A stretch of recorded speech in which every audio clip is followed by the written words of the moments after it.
thinking about this Steeler game last night, it actually affected 6 other teams in the AFC. Of course, the Browns and the Bengals in their division, the Colts and Texans in the South, and then the Broncos and the Bills when you think about it. So Pittsburgh loses to back-to-back teams that come into Pittsburgh with 2-10 records. The Cardinals on Sunday and then turn around and lose last night to the lowly Patriots and Bailey Zappi. So that's back-to-back losses to teams with 2-10 records, and no team in the history of the league that had been over 500 had ever lost back-to-back games to teams that had records of 2-10 or worse.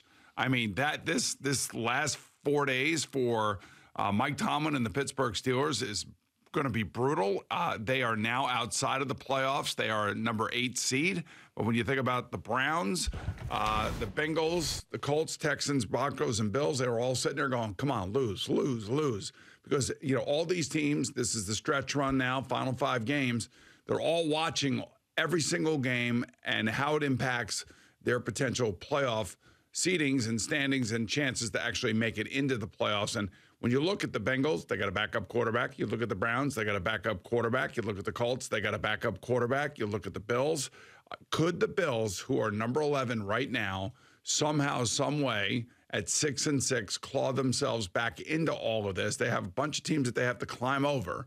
But do you believe that Josh Allen could be one of these players that elevates his team? Because I thought he played great against Philadelphia. And if he continues to play the way he has played the last 2 weeks, they're going to be a pain in the ass to play against. Doesn't mean they're going to win all their games. But if there was one player right now that could elevate his team, it would be Josh Allen and the Bills. And they have some tough games. They have a very tough schedule to finish the season. But looking at Pittsburgh, we were saying, wow, they got an easy schedule. And look what just happened to them in their last 2 games. Yeah, I mean, I think when you look at both of these conferences, it's really who doesn't stink, because a lot of these teams just flat out stink. Like the Steelers stink. And the Browns now without, you know, they're down to their 3rd, 4th string quarterback and Joe Flacco. They're now a team that stinks. The Indianapolis Colts, is that a team we're taking seriously? I'm not taking them seriously to be able to move through the playoffs with Gardner Minshew. I can't do that. And then if you think about the Houston Texans, they're fun. C.J. Stroud, we're going to get to see them up close this week, but they lose Tank Dell. This is obviously the first year with DeMeco Ryans and C.J. Stroud. It's great to watch entertaining football, but can I take them seriously? So the point I'm making is, yes, the Buffalo Bills have a history of winning the last couple of years. They've got that base. They've got a coach who has been there, who was under fire for some really weird comments a couple of years ago. Did you see that story? Well, if you didn't see it, I'll explain it to you. He had to address comments from 2019 that he made that are completely bizarre and strange, but we'll get to that a little bit later. And they've got one of the top quarterbacks in football when he's not turning the football over, is an MVP caliber type of guy. So they needed to beat Philadelphia, even though it was a game that was out of conference. That would have been the statement game to tell people they were back, and they couldn't finish the job there. So I'm still very skeptical about them, but to answer your question, yes, they can be a team that I could see get hot, get on a run, win some of these tough games, make those statements, and then all of a sudden ride that wave all the way to Vegas. I could absolutely see that happening, because most of these teams, you know, outside of Kansas City, Baltimore, Miami, you know, I don't really believe in at all in the AFC. Not one bit. So sure, Buffalo, who is always in that conversation and was in that conversation before the season, as long as they've mathematically got a shot and can win some games here, so it could certainly be talked about deep into January. All right, here's another team that I'm going to bring up. Okay, and this is going to be Jacksonville. Everybody thinks Jacksonville is running away with the AFC South. Everybody thinks it right now. All of a sudden, Trevor Lawrence is hurt. I'm not sure about his updated status, but they have to go to Cleveland, and then they have to play Baltimore. Yeah. So this is a team that could be from 8-4. Actually, they were 8-3. Yeah. They lost last week, and they could lose the next 2 weeks, and they could fall to, you know, you're talking about 8-6 now. And all of a sudden, they get into, maybe they don't run away with the AFC South. Maybe they're now involved in the AFC wild card race as opposed to winning that division. Yeah, and that's another one of those situations, though, where I do not believe in that team at all. And if they have to play now some of these tougher games, as you mentioned, with C.J. Beathard as the quarterback, I mean, it's just another example of a good team losing a starting quarterback this year and then turning into a team we don't take seriously. Right. So I think there were 4 teams that started 0-4. Only one of the 0-3, I should say, started 0-3, and only one of those teams that presently occupies a playoff spot, and that's your Minnesota Vikings. Yeah, and they're hanging on by a thread right now after a two-game losing streak. And the Green Bay Packers are coming up. But that's the point of the NFC, too. Those are teams I'm not taking seriously. I'm not taking the Packers seriously. I'm not taking the Vikings seriously. So we have seen guys go down left and right, and we've seen teams that just have not found their game at all just yet. And there are teams that are starting to find their game. And one of those teams happens to be Green Bay. I mean, they're literally finding their game. Their quarterback has been awesome the last 3 weeks. 8 touchdowns, no interceptions. He looks like the real deal. I want to say with 10 games to go, Brian Gutekunst, their general manager, wanted to know, well, we don't know if we have our quarterback. We got to see whether or not we have our quarterback. They're 4-1 in their last 5, 3-0 in their last 3, and he has been spot on. I mean, he has been like the light went on for him, it looked like. So if he can keep that going, I mean, they're going to be a team that is going to make it to the playoffs. They're going to ride the hot hand, and they're going to go all the way to the playoffs. And again, the schedule doesn't really matter. But when you look at the teams that they play, you'd like to think that they're going to be favored in most of them. And if they are and they win, guess who's going to be back in the playoffs? Yeah, sure. And that wouldn't surprise me. But then also they're just not in the class, at least not right now, with the 49ers, the Eagles, and the Cowboys. And I don't even put Detroit in that class right now either. I mean, I think the difference between the top teams and that second tier of teams is larger than it's been in both conferences in a number of years. I just don't. There's so many of these games that we're going to see in the playoffs that are going to have large spreads because you're just not going to be able to believe that a team can go in there into San Francisco and end up winning a playoff game. Here's a team for you. I'll give you this one. How about the Rams? The Rams are now 6-6. They're just outside. Well, what are they going to do in Matthew NFC? Stafford, What are they going to do? Cooper Kupp. I mean, they hammered Cleveland last week. Do you really believe that when we're in Vegas at the Wynn doing the shows that week, that the NFC will have a representative other than the Niners, the Eagles, or the Cowboys? No, I don't. There's no way. Not as we sit here right now. Well, the only thing that could change that is injury. That's it. Well, and that has happened all over the league. But we can't predict that. You know, so if you want to tell me, and if all three of those quarterbacks aren't going to get hurt, like Dak, Jalen Hurts, and Brock Purdy aren't all going to get hurt. Well, that would be horrible for football. I think it was David Carr on the NFL Network said that Jalen Hurts should be benched because he's injured. Yeah, I mean. They should play Marcus Mariota until Jalen Hurts gets healthy again. Yeah, that's ridiculous. Okay. Ridiculous take. Okay. That was just a ridiculous take. I mean, that guy is fighting through, still playing great football. He's everything you want your quarterback to be. They've got huge games. Obviously, they just had a huge game where they got their asses kicked by the 49ers. They got another huge game here. You're going to sit that guy down when you're fighting for a 1 seed in the NFC. It's just a dumb take. Just so you know, the Rams are at Baltimore this week. And then they got Washington and New Orleans in their building. And then they're at the Giants. Yeah, I mean. And then they finish up with the 49ers, and who knows whether or not that game means anything to the 49ers. It's nice for your team to get into the playoffs. It's nice to have these games at the end of the year. Well, look at the Giants last year. This is what you're talking about. You're talking about a Giant team that goes into the playoffs, wipes out a weak Minnesota team. Yep. And then gets wiped out by a very strong Philadelphia Eagle team. That is right.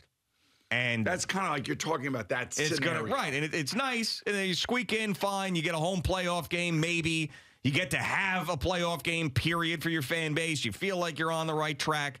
Like, all those things are good. But the haves and the have-nots are clear. And this is not a year we're having one of these Cinderella teams come out of nowhere and go on a run. I am fully convinced of that.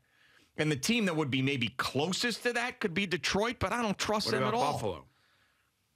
But would you really consider them a Cinderella team? Well, the way things have gone for them this year, and the fact that they're sitting here at 500 after 12 games, yeah. I mean, they lost to the Jets, which is unbelievable. They won their next 3, and Josh Allen was on a trajectory to be the MVP of the league. Then they had to go to London. and they lost in London. And then they came back, and they just hadn't been the same since until they changed the offensive coordinator 2 weeks ago to Joe Brady. And all of a sudden, Josh Allen's back to playing like Josh Allen again. Yeah, that team was a heavy favorite that hasn't played well. That team was a favorite for the Super Bowl last year. They haven't played well. You know, the Cinderella story for me is the Houston Texans, the Indianapolis Colts, something like that. Okay. You know, where you'd be like, what in the hell is going on? How is this team winning football games? That, to me, was more of that story. We got the Buffalo Bills at the Kansas City Chiefs, 4:25 on CBS this Sunday. Oh, yeah. Let's go. And CBS is rooting for, of course, we know every network that has the Super Bowl roots for these big matchups, but there are a couple out there on the table that would just be beautiful. Just beautiful. And they, of course, involve the Dallas Cowboys, but also you got the Miami Dolphins in the mix as well, and they have not been in that Super Bowl mix for a very, very long time. As beautiful as the prime rib that came out on your plate last night. Oh, yeah. That was good. Man, you housed that thing. I absolutely did. Man, you looked like you were going through the electric chair the way you ate that. Hey, man. I mean, I told you I was diving in. And it was gone. And I felt like I was at a magic show in Vegas. Yeah, I don't want to waste any time. And I told you yesterday, I gave you the scenario. It's like when you have a zebra that 3 lions are feeding on. You know, they're not wasting any time. I'm telling you. That's what it was. You know how the jackals, they attack. Yeah. You know, they don't attack lions, of course, but they do attack gazelles and things of that nature. Sure, yeah. I mean, and you know, like when you got 4 or 5 of them on top of a gazelle and they're just ripping it apart. That's what you were doing. You were like a jackal last night. I was. I am not denying any of that. Guys, you should have seen this. I wanted that meat. He got a slab of meat. And I just went right. I didn't wait for you guys or nothing. I dialed in. You guys had your conversation. I was one with my meat. You were jamming it, cutting it. It was unbelievable. Oh, it was great. And then I could taste it again right now. Actually, I'm tasting it now. No, that's the spinach and cheese that you're tasting. Oh, that was so salty and delicious. Oh yeah. Oh my God. You all puffy this morning? Yeah, a little bit. Like my wedding ring, I can't even get off my finger. So you are puffy. Yeah, puffy. Yeah, it happens. What happens with the sodium, you know? You get the salty stuff going, you get a little puffy. Meat man dinner. Yeah, That's it was exactly what it was. It was a meat man dinner. There's a lot of meat in the plate. Let me tell you something. This is one of those restaurants, too, by the way, that I got to give them credit. Okay. Because they put, so it's one of these restaurants has a thing in the street. Yeah. What do you want to call it? What do we call this? A shack in the street? If it's not a shack, this is not a shack. I mean, this guy put a lot of money into this. He did. Place. So it's like whatever you want to call it. They got extra seating in the street, covered, obviously. Beautifully covered. And you walk in there and it's beautiful. You feel like you're in the most luxurious train car in 1925. Yes, that's what it feels like. That's exactly what it feels like, yes. So they put you and the person who was hosting us, who's an important man. Yes. He is in this shack. It's not a shack. And I'm like, wow, like, who is in there? If you guys are out here, like, what's going on? And then who walks in and sits behind us is Courtney Cox from Friends, and she's sitting there with 3 of her friends.